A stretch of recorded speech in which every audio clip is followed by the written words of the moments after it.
Self और mutual induction देखते हैं, है ना। तो पहले हम सेल्फ इंडक्शन की बात करते हैं। सेल्फ इंडक्शन में आप मान के चलो जैसे ये इंडक्टर है, तो पहले इंडक्टर को इंडक्टर क्यों कहते हैं, है ना। वैसे ये सॉलिनॉइड है, सॉलिनॉइड।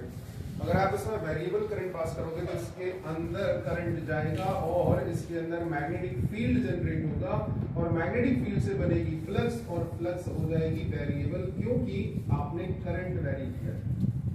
करंट से इसके अंदर मैग्नेटिक फील्ड आता है। फ्लक्स का फॉर्मूला आप जानते हो, फाई बराबर बी ए कॉस थीटा, ये फ्लक्स है। इसके अंदर का मैग्नेटिक फील्ड रट लेना, इसमें न्यूमेरिकल मिलेगा, डेरिवेशन हटेगा इसका, म्यू नॉट एन आई, ठीक है। और एरिया वो पाई आर स्क्वायर या ए आप रख लो, कोई फर्क नहीं पड़ता है। और थीटा आपका मोस्ट प्रोबेबली 0 यहाँ पे है अभी फिलहाल, तो म्यू नॉट एन आई ए बराबर 5।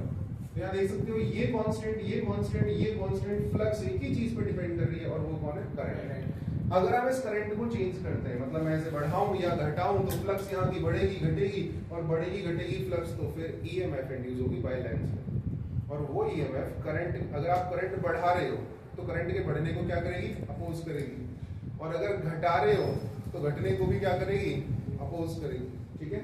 जैसे मैं करंट बढ़ा रहा हूं तो ये बढ़ने नहीं देगा, घटा रहा हूं तो ये घटने नहीं देगा।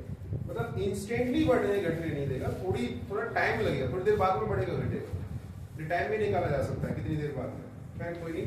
अभी हमने देखा कि flux is directly proportional to किसके, काई के करंट के। बाकी सब यहाँ पे कैसा है, कांस्टेंट। और यहीं से हमें सेल्फ इंडक्शन की स्टार्टिंग होती है। कैसे कि चेंज इन द फ्लक्स, इसकी फ्लक्स में चेंज डायरेक्टली प्रोपोर्शनल है काई के D I, change in the current के। अब एक समस्या और है हमारे पास में, डी फाई एक टर्न का चेंज है, एक टर्न का। मान लो आपके पास में n टर्न है, तो total change in the flux कितना होगा, n d फाई। तो n d phi proportional to di, और जब ये प्रोपोर्शनलिटी हटेगी कांस्टेंट आएगा, तो l di, n d phi है ना, इक्वल्स टू l di। आगे आप इंटीग्रेशन करोगे, यहाँ से d हटेगा, और जो लिमिट विदाउट लिमिट कर रहे हो, बट कांस्टेंट की वैल्यू कितनी आएगी, 0। तो n फाई बराबर सीधे आ गया कौन, l। हमें जो वैल्यू निकालनी है वो किसकी निकालनी है, इसकी। ये है आपका कोफिशिएंट ऑफ सेल्फ इंडक्शन, ठीक है। और ये फॉर्मूले में भी आपको याद रखना है, क्योंकि ये एसी में बहुत बड़ा रोल प्ले करता है, एसी चैप्टर में पूरे में। तो n रहेगा हमारा, फाई की वैल्यू होगी बी ए कॉस थीटा, थीटा आपका 0, जैसा कि मैंने ऊपर ऑलरेडी निकाला हुआ है। एल आई सही है, नंबर ऑफ टर्न्स। बी वही सोलिनॉइड वाला लेंगे हम, म्यू नॉट एन आई, और एरिया ए और 0 1 बराबर एल आई, आई से आई कैंसिल करोगे, है ना। अब जो वैल्यू आ गई वो एल के बराबर कितना है देखते हैं। तो म्यू नोट है, कैपिटल एन है, स्मॉल एन है, ये हो गया यहाँ तक, और एरिया ए। अब ये जो कैपिटल एन है आपका, उसको अगर लेंथ से डिवाइड कर दिया जाए, ध्यान देना, यहाँ दो एल है, कंफ्यूज मत हो जाना। This is coefficient of self induction and this is the length of this solenoid या इंडक्टर, आप कह सकते हो, दो एल है ना। इसकी वैल्यू को हम बोलते हैं छोटा है, तो कैपिटल एन हमारे पास में है, इसकी वैल्यू कितनी हो जाएगी, एन एल। तो mu not N L into N into A. अब देखो क्या बना, mu not N square, L directly रट लेना इसे, और ये एयर के लिए है। अब एयर से क्या मतलब है, मान लो कोई इंडक्टर या सॉलिनॉइड हमारे पास ऐसी है जिसके अंदर आयरन की रॉड रखी हुई है। क्या रखी हुई है हमने, आयरन रॉड, ठीक। ये आयरन रॉड इंसर्ट करवा रहे हैं, पहले एयर थी, अब आयरन रॉड इंसर्ट करवा रहे हैं, तो उसके लिए एल मीडियम आएगा। ये मैंने नोट में भी लिखा है और डायग्राम बना के भी दिखा रखा है ना, एसी वाले का आप देखना। तो एल मीडियम जो है हमारा कितना होगा हमारे पास में, this will be mu r times of कितने के, एल एयर के, यानी इसके म्यू आर टाइम्स बढ़ जाएगा। अब एसी में क्या होता है, इससे बहुत बड़ा फर्क पड़ जाता है, इससे रेजिस्टेंस बढ़ जाएगा, रिएक्टेंस बढ़ जाएगा इंडक्टर का, और इंडक्टर में करंट कम हो जाएगा। अगर बगल में कोई बल्ब लगा हुआ है तो उसकी ब्राइटनेस क्या हो जाएगी, डिक्रीज हो जाएगी। और अगर पहले से आयरन रॉड यहाँ पे है एसी के अंदर, ये हटा लिया आपने, तो फिर करंट बढ़ जाएगा और ब्राइटनेस क्या हो जाएगी, ज्यादा हो जाएगी, ठीक है। तो एक तो ये फॉर्मूला आपको याद रखना है सीधे सीधे। और मीडियम चेंज करने पे क्या होता है, मीडियम में भी आप ऐसा नहीं है यहाँ पे कुछ भी ला के रख दो, आयरन की रोडे रखेंगे, वो ध्यान रखना, मतलब मैग्नेटिक मटेरियल, ठीक है। चलो आगे बढ़ते हैं। आगे जो आता है इंपॉर्टेंट वो आता है इसकी एनर्जी का डेरिवेशन, डेरिवेटिव पार्ट की अगर मैं बात करूँ तो एनर्जी ड्राइव करो इसकी, है ना। और एनर्जी डेंसिटी निकालो, हम एनर्जी भी ड्राइव करनी है, और क्या निकालनी है हमें, एनर्जी डेंसिटी। तो एनर्जी के लिए यहाँ पे थोड़ा सा, जैसे बहुत ज्यादातर हमने एनर्जी को वर्क से बैलेंस किया है, मतलब एनर्जी बराबर इक्वल टू वर्क, पर यहाँ ऐसा नहीं है, यहाँ हम पावर का इस्तेमाल करते हैं, है ना। ये वर्क से नहीं आ सकता क्योंकि इलेक्ट्रॉनिक इक्विपमेंट है, इसके अंदर कितना वर्क हो रहा है वो हम डायरेक्टली नहीं निकाल सकते। बाकी चीजों में वर्क का एफएस हम लगा सकते हैं, जैसे कि इलेक्ट्रोस्टैटिक्स हो गई, फोर्स इनटू डिस्प्लेसमेंट वगैरह, ठीक है।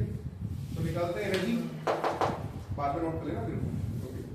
तो एनर्जी है ना, एनर्जी ऑफ काई की निकाल रहे हैं हम, इंडक्टर की। अच्छा, एनर्जी क्यों निकाल रहे हैं पहले वो समझ लो, छोटी सी कहानी, ज्यादा बड़ी नहीं है।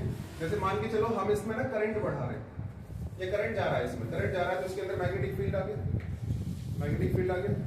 अगर मान लो मैं यहाँ पे एक छोटी सी एलईडी लगाता हूँ और ये या बल्ब लगा दिया, मैंने छोटा सा बल्ब लगा दिया, एलईडी नहीं बल्ब लगा दिया, और इसके अंदर करंट है, मैग्नेटिक फील्ड है। अगर मैं इस करंट को एकदम झटके से ऑफ कर दूं तो ये बल्ब आपका थोड़ी देर तक और चला रहेगा। रीजन, जैसे मैंने करंट ऑफ किया तो इसका करंट चेंज होगा, ये अपने करंट को चेंज नहीं होने देगा। करंट ऐसे जा रहा था, इस डायरेक्शन का करंट आपने ऑफ कर दिया है, बट ये ऑफ नहीं होने देगा, तो ये ऐसे ही करंट फ्लो करा देगा इसी डायरेक्शन में। अब अगर ये सर्किट में करंट फ्लो करा रहा है तो एग्जैक्टली इसमें कौन स्टोर है, एनर्जी। तो मैग्नेटिक फील्ड की फॉर्म में इसमें एनर्जी स्टोर होती है, इसीलिए हमने यहाँ ये निकाला energy of inductor. Energy of inductor मतलब इंडक्टर एक डिवाइस है कैपेसिटर की तरह, जैसे कैपेसिटर चार्ज को होल्ड करता है, बीच में इलेक्ट्रिक फील्ड, ये एनर्जी को स्टोर करता है in the form of magnetic field. और टाइम आने पे आप इस एनर्जी को कन्वर्ट करा सकते हो इलेक्ट्रिकल में, मैग्नेटिक एनर्जी को इलेक्ट्रिकल में वापस। तरीका बता दिया, करंट को चेंज कर दो, इसकी पहले से है तो जीरो कर दो, पहले से नहीं है तो उसको बढ़ा दो, बढ़ाने घटाने को। खैर, एनर्जी के लिए पावर की हम हेल्प लेंगे, तो पावर, ठीक है, पावर का फॉर्मूला आप जानते हैं कितने के बराबर होता है हमारा, this is work done upon time, या आई वी। हम यहाँ पे ये लगाएंगे क्योंकि इलेक्ट्रॉनिक डिवाइसेस है, इलेक्ट्रिकल पावर हम लाएंगे यहाँ पर, ठीक है। अब आई रहेगा हमारा, और V कहां से आएगा, तो V एग्जैक्टली हमारा आएगा इसमें EMF जो हमने निकाली थी, कौन सी, इंड्यूस वाली, हाँ वो यहीं से आ जाएगा, EMF इंड्यूस। एक सेकंड, दिस इज, यहाँ देखो आप, ये वैल्यू आपकी चल रही है ये वाली, let this equation is first, ये वाली, यहीं से आगे बढ़ा देते हैं। तो फर्स्ट इक्वेशन को हम देखें तो n d फाई ऑलरेडी आपके पास में है L di के, आप यहाँ माइनस लगाओ, dt से डिवाइड करो, माइनस लगाओ, dt से डिवाइड करो, तो एग्जैक्टली ये आपकी हो गई EMF या फिर कौन। तो जो EMF इंड्यूस होगी इसके अंदर, इसका करंट चेंज करने का जो EMF इसमें इंड्यूस हो रही है उसका फॉर्मूला है आपका, क्या है भैया, minus L di by dt। Clear, आप देखो माइनस L आपका बाहर है, I di बाई कौन dt, और पावर का फॉर्मूला होता है d energy divide by dt, dt से ये dt क्या है, ये शॉर्ट ट्रिक एनर्जी निकालने की, है ना। और de आपके सामने आ गया, बराबर है माइनस Li di, di है dt नहीं, है ना। दोनों साइड में इंटीग्रेशन करो, यहाँ d खत्म हो जाएगा, तो आपकी एनर्जी आपकी आ गई कितने के बराबर, d तो खत्म होगा मगर I ऑलरेडी है। देखो आप इंटीग्रेशन विद रिस्पेक्ट टू कौन कर रहे हो, करंट ऑलरेडी है, तो ये बढ़ेगा पावर में, कितना हो जाएगा, I स्क्वायर बाई इंटू कौन L, और कौन माइनस, ठीक है। और अगर आप मॉड में एनर्जी निकालना चाह रहे हो, क्योंकि माइनस साइन आप जान रहे हो, माइनस साइन का मतलब है यहाँ पे ऑपोजिशन, अपोज, आप करंट को बढ़ाओगे बढ़ने नहीं देगा, घटाओगे घटने नहीं देगा। मॉड में लेते हो तो this will be half L I square, ये आपको रट लेना है, मतलब डेरिवेशन किया जाता है, कई बार आया होगा। इसके अलावा अब एनर्जी डेंसिटी भी आने लग गई है, एनर्जी डेंसिटी, और एनसीईआरटी में ना इसका एक एग्जांपल भी दिया हुआ है, उसमें एनसीईआरटी में ये एक्सप्रेशन दिया है, इसको एज ए एग्जांपल कराया गया। तो एनर्जी डेंसिटी होती है, आप एनर्जी को डिवाइड कर दो कैसे, वॉल्यूम से। एनर्जी यही है हमारे सामने, कितनी है, हाफ L, थोड़ी जगह कम है, वहां हटाना पड़ेगा, कुछ लिखने के लिए। चलो यहाँ देखो, एनर्जी का फॉर्मूला है आपका हाफ Li स्क्वायर, ये थोड़ा बड़ा होने वाला है, मैं इसमें और एक चीज ऐड करूंगा अभी, है ना। This is energy divide by आपको चाहिए कौन, वॉल्यूम। तो वॉल्यूम कैसे निकालेंगे, तो ये आप देखो जरा, ये क्या है, सिलेंडर है, और सिलेंडर की वॉल्यूम होती है पाई r स्क्वायर h।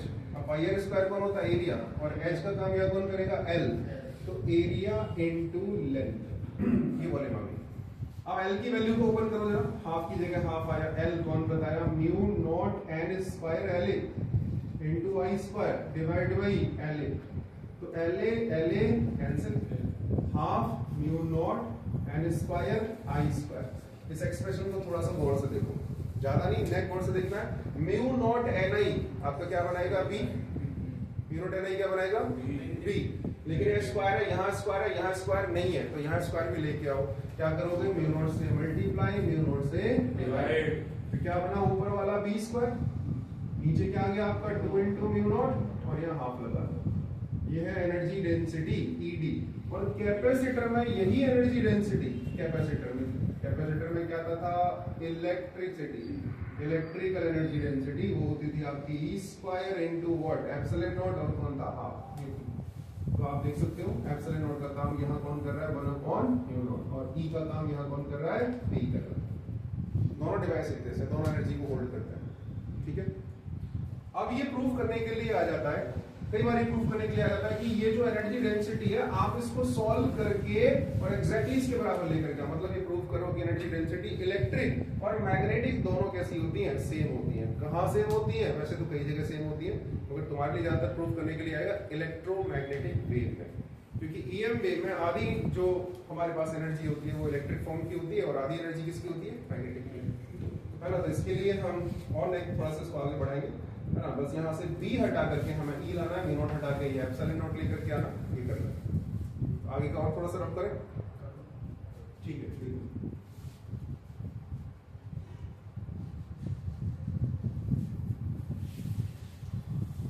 ओके, इसके लिए आपको एक वैल्यू पता होनी चाहिए। स्पीड ऑफ लाइट होती है 1/√μ नॉट इनटू एप्सिलॉन नॉट।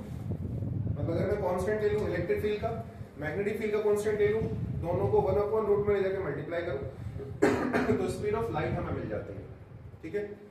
अब अगर मैं रूट हटाऊंगा तो यहाँ स्क्वायर आएगा, तो सी स्क्वायर बराबर 1/μ0 एप्सिलॉन नॉट। यहाँ से जो वैल्यू आपको चाहिए वो ले सकते हो। लेट ये इक्वेशन सेकंड और ये आपकी कौन है फर्स्ट। तो देखो एनर्जी डेंसिटी में मैग्नेटिक लिख रहा हूँ और पहुंचते पहुंचते इलेक्ट्रिक बन जाएगी अपने आप, देखना कैसे, बी स्क्वायर डिवाइड बाई 2μ0, ठीक है। चलो आगे बढ़ते हैं। आप या तो इसकी वैल्यू ले लो या इसकी, अब ये तो कहीं दिया नहीं है यहाँ पे, चलो इसकी वैल्यू निकालते हैं। ये वैल्यू और मैंने हाफ 2 बार लगा दिया। म्यू नॉट की वैल्यू बोलो यहाँ से कितनी हो जाएगी, 1/c² एप्सिलॉन नॉट। हाँ यहाँ देखो तो कितना हो जाएगा ये हमारे पास में, this will B b square divide by 2 और म्यू नॉट की जगह आपका आएगा कौन c स्क्वायर और कौन आएगा एप्सिलॉन नॉट। एक मिनट, 1/, कितना आएगा ये c स्क्वायर और कौन आएगा एप्सिलॉन नॉट। तो एप्सिलॉन नॉट आपका ऊपर गया, c स्क्वायर आपका ऊपर गया, तो c square epsilon not into b square by 2। एक और फार्मूला तुमने पढ़ा था कि E by B electromagnetic wave में अगर हम करते हैं तो ये किसके बराबर होता है, c के। तो c स्क्वायर किसके बराबर हुआ, E square by B square. यहाँ रखो exactly this will be E square divide by B square into epsilon not, B square divide by 2, B square से B स्क्वायर कैंसिल, और ये एनर्जी डेंसिटी देखो आप आगे की, यानी मैग्नेटिक एनर्जी डेंसिटी और इलेक्ट्रिकल एनर्जी डेंसिटी वेव में, ये वेव में कैसी होती है, सेम। ये जो फॉर्मूला है, ये जो फॉर्मूला है ये ईएम वेव का है जो हमने यहाँ यूज किया, ठीक है।